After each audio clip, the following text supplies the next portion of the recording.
네, 안녕하세요. IP 경영진단 사업을 담당하고 있는 한국특허전략개발원 류초은입니다. 저희 IP 경영진단 사업은 22년도에 런칭을 해서 올해 4년 차로 진행이 되고 있고요. 대학 공공연 여러분들은 많이들 알고 계시는 걸로 알고 있습니다. 다만 IP 경영진단 조사가 이루어지는데 어떻게 활용이 되고 어떠한 절차로 이루어지는지는 잘 알지 못하실 것 같아가지고 이번 발표를 진행을 해봤고요. 전략원에서는 IP 경영진단 조사를 기반으로 해서 지식재산 경영 우수기관을 선정을 하고 있고 어떻게 IP 경영 성과 관리를 잘 할 수 있는지에 대해서 설명을 드리고자 이번 발표를 맡게 되었습니다. 첫 번째로는 IP 경영 진단 조사에 대해서 좀 구체적으로 안내를 드리도록 하고, 두 번째로는 지식재산 경영 우수기관 제도가 어떤 게 있는지 좀 안내를 드리고자 이렇게 구성을 해보았습니다. 네, 첫 번째입니다. 대학 공공연 같은 경우에는 정부 R&D 예산의 65%를 사용을 하고 있고 박사급 인력을 72.3%를 보유하고 있습니다. 그리고 매년 약 3만 건의 신규 특허를 창출하고 있지만 국내 특허 활용률은 28.5%로 좀 저조한 편이라고 보고 있고요. 그리고 우수 특허 보유 비율은 4.4% 수준으로 통계가 나와 있는데 이러한 퍼센트는 중소기업과 비슷한 수준으로 좀 보이고, 투입되는 연구개발비 대비해서 기술 이전 수입 비중은 1.59%로 미국에 비하면 절반 수준으로 보고 있습니다. 이러한 데이터를 기반으로 해서 대학 공공연 IP 경영 역량 강화 지원이 필요하다고 보고 있고, 특허청과 저희 전략원에서는 기관의 IP 경영 환경 및 특성을 반영한 IP 경영 전략 수립과 관련된 지원 사업을 추진을 해야 된다라고 보고 있습니다. 저희 특허 활용 전략팀에서 추진하고 있는 사업들을 모식화했는데요. 첫 번째 스텝으로는 IP 경영 진단 조사를 실시를 하고 각 기관별로 분석을 한 보고서를 드리는 IP 경영 진단 사업이 있고요. 두 번째로는 IP 경영 진단 사업을 통해 나왔던 분석 데이터를 기반으로 해서 기관의 중장기 경영 전략을 수립을 지원을 해주는 심층 컨설팅. 세 번째 단계로는 IP 경영 전문가를 활용을 하여 IP 경영 운영 인프라 구축을 지원하는 성장 지원. 마지막 단계로는 사업화를 위한 초기 자금을 보조하고 수익 일부를 다른 사업화에 재투자하는 선순환 체계를 마련을 해주는 자립 지원으로 구성되어 있습니다. 대학 공공연 IP 경영 진단 조사 사업은 대학 공공연을 대상으로 하고 있고요. 대학 공공연 전반의 IP 경영 실태를 파악을 하고 또 기관 스스로 IP 경영에 대한 취약점을 발굴 및 개선할 수 있도록 지원해주는 사업입니다.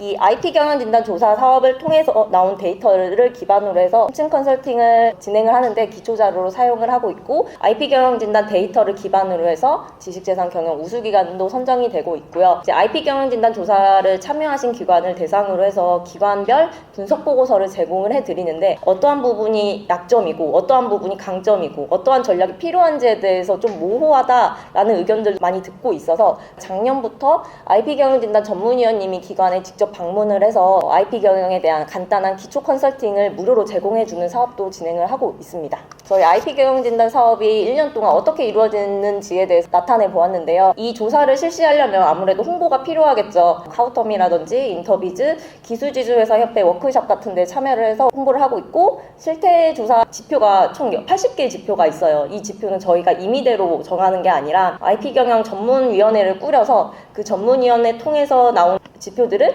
검토를 하고 확정을 지은 다음에 실태조사를 한 2달 정도 진행을 하고 있고, 조사가 마무리가 되면 이제 해당 데이터가 신뢰도가 높은지에 대해서 판단을 하기 위해서 자료도 검증을 하고 있고, 또 마지막으로 이제 검증된 데이터를 기반으로 기관별 분석 보고서를 정량적으로 판단을 해서 드리고 있습니다. 그리고 마지막으로 후속 지원이라고 표현을 해봤는데요. 경영진단 사업에서 나온 데이터를 기반으로 해서 지식재산 경영 우수기관을 선정을 하고 있고, 올해부터는 우수기관을 대상으로 해서 성과관리 방안에 대한 교육도 진행하고 있습니다. 그동안 IP 경영진단 추진한 결과에 대해서 간략하게 보여드리고 있는데, 22년도에 사업을 런칭을 했는데요. 그때는 총 100개 기관이 참여를 했었고 23년도에는 111개 기관, 24년도에는 135개 기관이 참여를 하였습니다. 지식재산 경영 우수기관 제도에 대해서 설명드리도록 하겠습니다. 우수기관이라고 하면은 지식재산 경영 활동 등이 우수하다고 특허청장이 인정하여 선정된 연구기관인데요. 매년 6개 기관을 뽑았었습니다. 근데 올해는 대폭 증가를 해서 총 12개 기관을 뽑을 예정이고요. IP 경영 진단 조사를 참여한 기관을 대상으로 총 9개 기관을 뽑을 예정이고, 3년 동안 심층 컨설팅 사업을 한 번이라도 지원을 받게 된 기관을 대상으로 1개 기관을 선정을 할 예정이며, 보유특허도 마찬가지로 3년 동안 한 번이라도 지원한 기관을 대상으로 2개 기관을 선정할 예정입니다. 좀 더 구체적으로 지식재산 경영 우수기관을 뽑는